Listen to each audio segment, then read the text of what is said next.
Jon Jones says he wants to be on there too, and he says he would fight whoever the champion is. So would you be okay with him like coming back, potentially winning that belt again? You know how I felt about him. I can't risk putting him in big positions in a big spot and have something go wrong, especially the White House. It seems Dana White has finally reached his limit.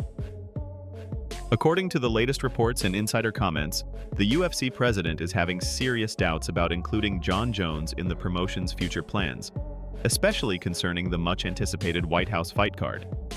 The entire MMA community is buzzing about this potential mega event. But Dana's faith in his heavyweight champion has apparently evaporated. The reason is simple: he no longer trusts him. You've got a lot of questions about the White House card potentially. Conor McGregor has said he's back in the pool with hopes of potentially fighting on that like a year from now. And then Nate Diaz said he would love to be the opponent. I know you've said that trilogy is something you could do anytime and it would make sense. Are you interested in doing business with Nate Diaz? I love Nate. That fight's a year away, so I'm not even thinking about anything right now. The landscape will change so much by next 4th of July. You know, who knows what's going to happen? Who knows who's going to be on the card, or what the main event will be, or who will hold all the titles, and everything could be completely different. So it's not even worth thinking about it right now. Sure. I guess just one follow-up on that though with Jon Jones. He said I have other problems. I'm dealing with the logistics and you know, all the things on figuring out how to make this thing happen. How do we want to do it? I'm going to fly out there in about 10 days, 2 weeks, and we'll have all the renderings done, sit down with him and go through the renderings and see what he wants to do and what he doesn't want to do. And Jon Jones says he wants to be on there too, and he says he would fight whoever the champion is at that time. But would you be okay with him like coming back and potentially winning that belt again? And you might have to go through. Well, it's not even about him winning the belt. I mean, you know how I felt about him. I can't risk putting him in big positions in a big spot and have something go wrong. Fair enough. Yeah, especially the White House card.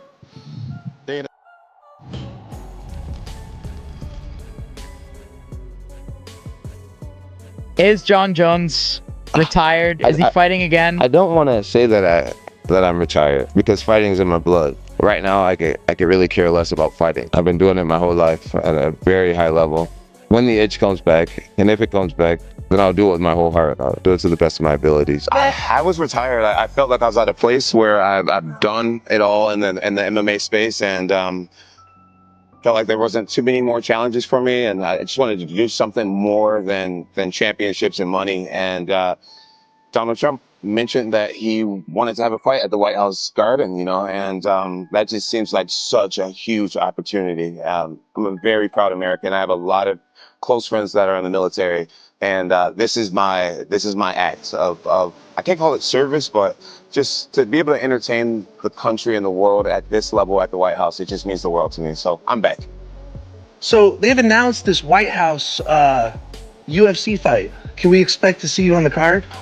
Yeah, I can't promise anyone anything, but I have a very strong feeling that I'll be on that card. I think it's going to be historic. Who would you take on? Who would be your dream opponent? I would want to take on whoever's holding the belt after the year. Any possible names you think? Well, you know, I mean, as of right now, the champion is Tom Aspinall, but we'll see who's the champion at the end of the year. The only thing that had an American guy fight for the championship that night, I'd be willing to put it all on the line. Nice. And that's a good thing, because we're going to put on the best card we've ever done for that White House event. You know what I mean? It's going to be it's a one-of-one experience. Like when we did the Sphere, it's the Sphere on steroids. I mean, it's going to be a one-of-one event. There'll be nothing like it ever again. UFC is coming to the White House. Now, I saw this. I was like, oh my God, this is insane. We're going to have a UFC fight. Think of this on the grounds of the White House. We have a lot of land there. We're going to build a little. We're not. Dana's going to do it. Of course, there's a lot of people out there that are talking shit. The leftist media, they're all out there going, oh my God, this is crazy. They've gone full idiocracy. Look, listen, it's a bit of fun. It's a great sport.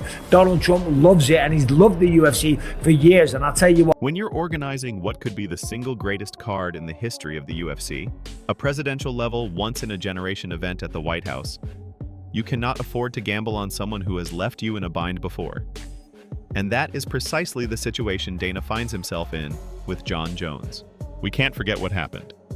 The plan was Jones versus Miocic. a legendary showdown for the ages at UFC 295 in Madison Square Garden. This was the kind of fight built to carry a pay-per-view and be immortalized on posters. But when Jones pulled out due to injury, the entire event was thrown into disarray. The whole card was ultimately rescued by Tom Aspinall, who stepped into the co-main event on barely 2 weeks' notice, knocked out Sergey Pavlovich, and left the fans wondering if they had just witnessed the real title fight all along. Do you think Jon is ducking you? Yes. Was that Tom? I think, I said, yeah, he is. He definitely is. I think that there's just an easier path for him. And I understand it. I do understand it completely. I understand that there's bigger fights out there for him with way less risk and way more money. I understand it. But in all honesty, do I think he's ducking me? Absolutely. I do have to ask you about these reports of you being an asshole. Are they true? Sometimes, yeah. Yes, I think everybody is sometimes. The craziest thing was when Tom won the last fight in Manchester, I go, Tom, what do you want to say to the champ, Jon Jones? And Tom goes, Jon, you're a really nice fella, and I would love to fight you. And then Jon's like, this guy's a dick. That's why it's so funny to hear Jon saying that. He's like the nicest guy on the planet. You're the exact opposite of your countryman, Michael Bisping. You're a genuinely nice person, you know what I mean? Jon Jones, you don't know where you stand. Dana said it's the biggest fight in UFC history now, so... Yeah, I've had enough talking about it, mate. I'm honestly bored of it. We'll see what happens. Yeah, we'll just see. I'm ready to fight whenever they tell me, so just let me know. I'll be there. Everyone thinks you're a bit of like a quintessential good guy. Could we see a heel turn at some point in the MMA world? We might do. Who knows? Who knows? Is Jon Jones scared to fight you? Yes. Jon is conning the public. The fact that he didn't want to fight Ngannou for 3 years and now he's not wanting to fight me for over a year. Is that fight fucking happening? The UFC is saying that it's going to happen. I think it's down to him and Dana. Dana loves Jon Jones. He's trying to grease up his ego a little bit. I think he's one of the best fighters ever. Definitely top 3. That's debatable when you start putting in about drug tests and stuff like that, I think. Damn. What drug are you talking about specifically? Yeah. But Aspinall, so far, the way he dispatched off The Russian guy, oh yeah. my God. And he's fast, but he's the same height as me, if not an inch taller, but thick. Yeah. And I was like, you're a lot thicker than I would expect. Yeah. And the speed, that's the thing that I'm like, okay, that's the danger. But again, grappling, he's a black belt, but Jon is... It's different. Yeah. But I don't know, man. They got to fight. But if they don't ever fight, we'll never know. Because we had that with Jon and Silva. We had that with Silva and GSP. So all these fights we will never see. Question for DC. Yes, sir. I saw Jon Jones is back in the testing pool. Yes. Talking about going on the White House card. Yes. I think with his extensive criminal record, the Secret Service will let him on the White House grounds. That's such a good question. That's actually a good question. Well, we always have to pass background checks when Trump's there and he got the fight, so I'd imagine he will be. And I gotta be honest with you. All right, so listen. All right. No disrespect to anyone here. I love you guys so much. You can go to the White House and I'm positive you'll win, right? But if we really need an American to win, right? Gotta kind of send Jon Jones, don't we? I mean, seriously. Like, I mean, I don't want to do it. Like, I don't like him, but it's like, if we need an American to win, don't we just send the guy that always wins? Yeah, no, he's going. And he said, if you ain't cheating, you ain't trying. And nobody tries harder than me. Are you sure Jon Jones doesn't try a little harder than I do? I don't know. It's close. It's close. It's close. As big of a star as Jon Jones is, he's also a massive liability. The Aspinall situation created a headache for the UFC, the Miocic fight fizzled into nothing, and now, with the golden opportunity of the White House event on the horizon, Dana reportedly craves stability over chaos. I had heard a rumor that Jon Jones wanted $30 million to fight Tom Aspinall. And I did hear that rumor. And I did hear that the UFC said yes, but it is not true.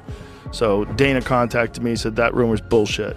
So I felt obligated to tell everybody that was a fake rumor. What do you think the amount is that Jon Jones would fight him for, or do you think it's an amount? Well, apparently Jon is thinking about retiring. Yeah. And he should. I mean, he's going to have to someday. He should. I'm not saying he should retire. I'm saying he should think about it. Give the man all the time he wants. He can fight whenever he wants to fight. That's Jon Jones. He's the GOAT. So leave him alone.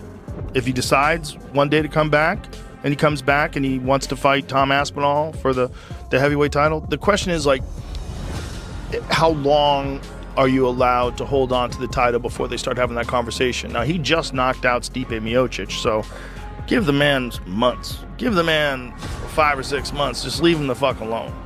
But at a certain point in time, you have to decide who the heavyweight champion is. And if Tom is the interim heavyweight champion and Jon decides he doesn't want to fight anymore, he could do that. And he could do that also and then come back in a year and fight for the title.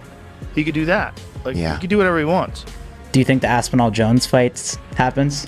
It's got to happen. I was sitting next to Tom the other week at the UFC in London and talking to him about it. How do you think that plays out if they fight? I'll be honest, Tom's a friend. I love Tom. He's one of the coolest dudes in the whole of MMA.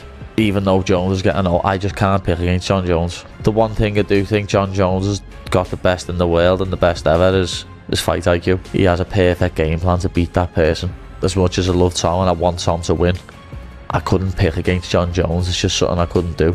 Did Jon Jones in some way ruin a legacy that could have been the greatest in combat sports of all time? And here's my answer to that. The only reason, One of the best of all time. Here's my answer to that. The only reason it's in danger of being tarnished is because he didn't take this fight. Because we haven't been thinking about the past transgressions. We've been thinking about this fight. And the fact that he's not fighting this guy, and it's believed, like the great DC himself is saying, yo, he's walking away because he does not want to fight this guy. That's bad. Dana White came to me and told me, look, Aspinall wants that guy. I hadn't even heard of Aspinall. I watched him a couple of times. If he's really retired as a fight fan, I'm sad. I'm glad I saw very him fight sad, at 'cause I think he's the greatest. I think Jon Jones is the greatest. Incredible watch. So if there's any chance he changes his mind, we'd all love to see it. Yeah, I say Molly, Yeah. he's the greatest, but what are we talking about? Possibly people are saying possibly it's because he's ducking somebody. That's not good. That's not good. You tell us the timeline of Jon accepted the fight, went to Thailand, came back, didn't want the fight. What happened? Yeah, I wouldn't say that Thailand was the end of it. You know, we were talking about it before that. But yeah, the fight was done. We had the fight done a long time ago. So why he decided not to fight, you guys have to ask him that. Is it accurate that there's a lot of reports about figures he was offered? Is it fair to say he was offered a lot of money to take this fight? Yeah. Listen, he was offered what he deserves for that fight. Yeah. I'll just come out and ask you, do you think he's ducking Tom Aspinall? No. Jon Jones, I said it a million times and I'll say it again. He's never ducked anybody other than that one goofy time with the Chael Sonnen thing. Never ducked anybody. And, you know, I think the reality is whatever changed his mind with this fight, I don't know, you'd have to ask him that, but, you know, he's 38 years old and I don't know. Do you think if it was someone like Alex Pereira, he would fight then? And it's maybe Tom that he specifically like, doesn't fancy the matchup, doesn't fancy the age difference? I don't know. I don't know the answer to these questions. Only he does. You know, we had the fight done. Listen, our job is to make the biggest fights we can make and the fights that the fans want to see. And that's what we try to do. But the minute somebody starts talking about retirement, you know, my philosophy on that, you should do it. Yeah. Did you know about the stuff that came out of Albuquerque last night? I saw it today. When I saw it today, I said, oh, everybody's going to think this is why he retired. Maybe that is why he retired.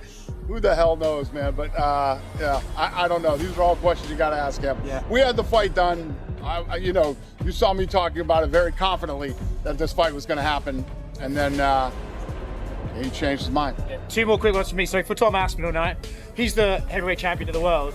Does that defense he did against Curtis Blades count to his official defenses? Because then he would only have two more to equal Stipe, or does he have to start fresh now? You guys are throwing shit at me that I haven't thought about. I have no idea, but yeah, I don't know. Okay. It seems like the most obvious choice would be Cyril Gane for Tom, but is there a chance here maybe that, like, to start the new without Jon Jones era, we should maybe do a big super fight and maybe convince Alex Pereira to move up and do an Aspinall fight, something like that? Or what are you thinking about the Tom fight? Well, once I get through today, tomorrow starts International Fight Week. I'll be back in Vegas tonight, and Tom will be there all next week. So we'll sit down with him, see what he's thinking, what he wants to do. He's been great through this whole thing. and literally said, I'll fight whoever you guys tell me to fight. I'm ready to go. So looking forward to it. I'm looking forward to the Tom Aspinall era. What do you think the UFC should do? Should they give Jon Jones one more chance, or is it time to move on and fully embrace the Tom Aspinall era? Let us know your thoughts in the comments below. And if you want to stay up to date on all the latest MMA news and analysis, make sure to like this video and subscribe to the channel. Thanks for watching.